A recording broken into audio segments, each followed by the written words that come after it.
pastor Fábio, que palavra abençoada, meu irmão. Essa relação da fé de Maria e da incredulidade, da falta de fidelidade de Zacarias, ela é muito profunda. E uma questão que é muito comum: Deus teve uma palavra para Zacarias, teve uma outra palavra para Maria. Deus tem uma palavra coletiva, está na Escritura, mas Deus também tem uma palavra específica para cada um de nós, na qual devemos crer e a qual devemos ser fiel. Sim, com certeza. Eu acredito que existe uma palavra no que se refere à obra da redenção em Cristo, e ela é global, ela é sobre toda a criação, mas eu acredito que também existe uma palavra sobre cada um de nós para nos posicionar na palavra que é global. Então Maravilha. tem uma palavra que é global sobre toda a criação, que é a obra de Deus na pessoa de Cristo restaurando todas as coisas, mas também existe uma palavra sobre cada pessoa para nos instruir como participar dessa obra que é gloriosa e global. Maravilha. A consequência para Zacarias foi aquela mudez temporária, né? Aquela inatividade no processo, porque talvez por sua incredulidade ele atrapalhasse o processo, desanimasse as pessoas, não é verdade? E você falou muito dessa consequência do não participar do que Deus está fazendo, mas você enxerga alguma outra consequência de não crer e ser fiel a uma palavra específica que recebemos de Deus? Eu acredito que uma das características dos participantes da obra é a amizade com Deus, né? É sermos amigos de Deus. Como ele fala para Abraão, né? Eu posso esconder o que eu estou fazendo para Abraão, porque a Bíblia diz que Abraão era amigo.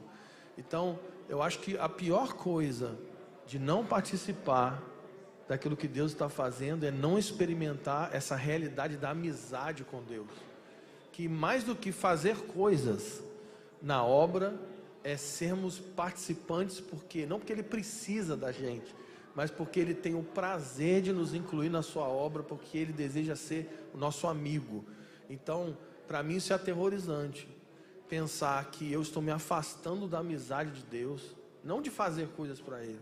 Isso me apavora, assim. Num relacionamento, quando eu deixo de dar crédito ao meu interlocutor, eu desanimo de continuar falando comigo. Se eu visualizo e não respondo, a pessoa pode parar de mandar, né? a mensagem, se não dou crédito. Então, isso pode acontecer entre nós e Deus também. Deus pode começar a revelar menos. Deus pode começar a mostrar menos aquele que não dá crédito. Eu acredito que tem um conceito que é o seguinte: Deus falou uma coisa comigo. Se eu não me submeto àquilo que Deus falou, para que Deus vai falar novas coisas? Verdade. Então eu acredito que muita gente não está ouvindo Deus, não porque Deus não deseja falar, ou porque Deus está em silêncio, mas foi porque ainda não se submeteu àquilo que Ele já disse. Uma palavra que já foi dada, né? Então tem gente que já ouviu algo há 10 anos atrás, que não se submeteu e está preso naquela palavra há 10 anos. Então o que a gente precisa é ter essa fidelidade, como a gente estava falando, né? Constante. Porque no início da palavra eu estava falando sobre esse esfriamento, né? É possível.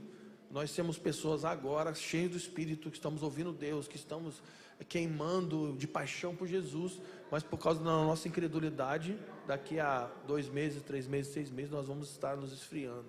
Eu acredito que isso tudo está relacionado com essa fé, que não é apenas acreditar que Ele fala, mas é ser fiel àquilo que Ele fala.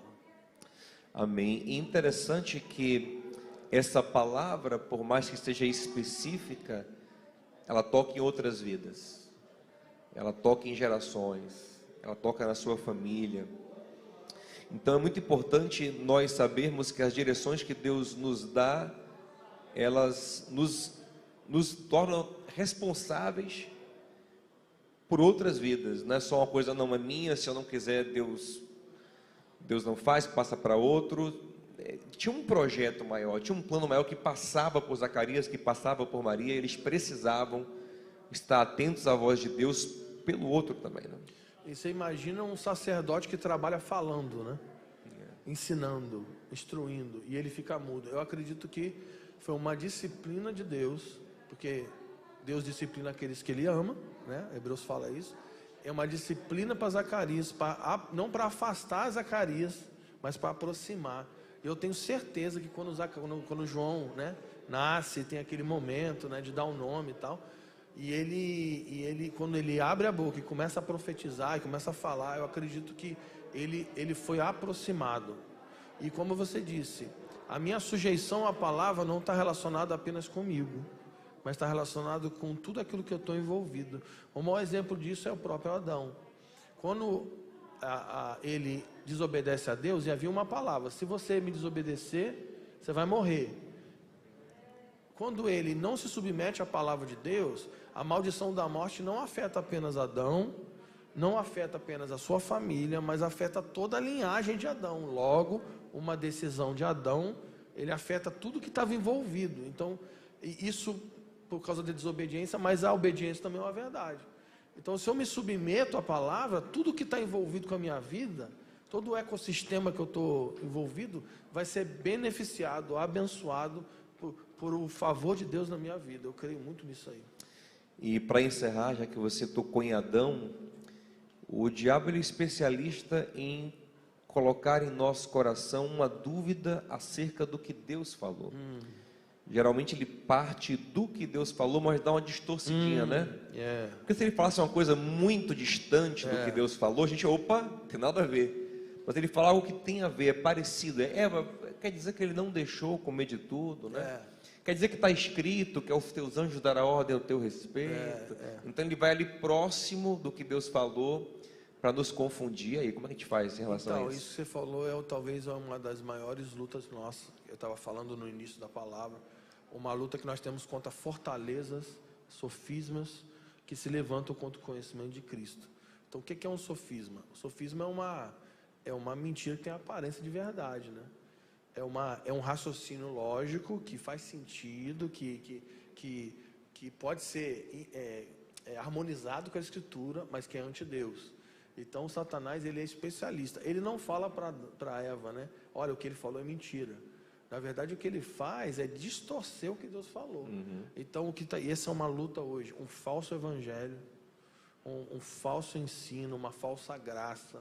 Hoje, crescendo essa questão da hipergraça, uma falsa graça. Está deturpando a mensagem do evangelho e nós vamos ter que lutar, como Paulo disse. Eu vou lutar contra fortalezas, sofismas e altivez que se levantam contra o conhecimento de Deus. E como a gente luta?